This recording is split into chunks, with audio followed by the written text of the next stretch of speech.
Welcome electrical warriors don't fear आदि is here आज जानिबा गोटे नुआ इंटरेस्टिंग टॉपिक विषय आपण मैंने केबे भाबिछन्ति कि ट्रांसफॉर्मर रेटिंग केडब्ल्यू रे न होइकि केवीए रे काहे दिया जाए। केडब्ल्यू होची किलोवाट रे न होइकि केवीए माने केवीए रे फुल फॉर्म होची किलो वोल्ट एम्पियर। केवीए रे कोन पई रेटिंग दिया जाए ट्रांसफॉर्मर को। तो चलो तो जानिबा यार एक्चुअली फैक्ट कोन।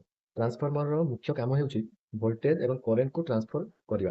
ठीक है, जोटा कि लोड पावर फैक्टर उपरे निर्भर करे नाही। ट्रांसफॉर्मर रो हीटिंग लॉस मुख्यतः वोल्टेज एवं करंट उपरे निर्भर करे, किंतु केडब्ल्यू हिसाब करबा को पावर फैक्टर आवश्यक हुए। जेहेतु केउ लोड लगा दिबो एवं तार पावर फैक्टर केते हेबो तो ट्रांसफॉर्मर पाई पूर्वरु जଣା थाए। ସେଥିପାଇଁ ट्रांसफॉर्मर को अपरेंट पावर अर्थात केवीए रे रेट करा जाए। उदाहरण स्वरूप 100 केवीए ट्रांसफॉर्मर 0.8 पावर फैक्टर रे 80 किलोवाट लोड एवं 1 पावर फैक्टर रे 100 किलोवाट लोड चलाई पारिबो। तेणु मन रखु जेनेटर रेटिंग साधारणतः किलोवाट रे एवं ट्रांसफॉर्मर रेटिंग सब बेले केवीए रे दिया जाए। ठीक अच्छे, यही भली इलेक्ट्रिकल नॉलेज पाई चैनल को सब्सक्राइब करंतु एवं कमेंट रे आपनका क्वेश्चन रखंतु।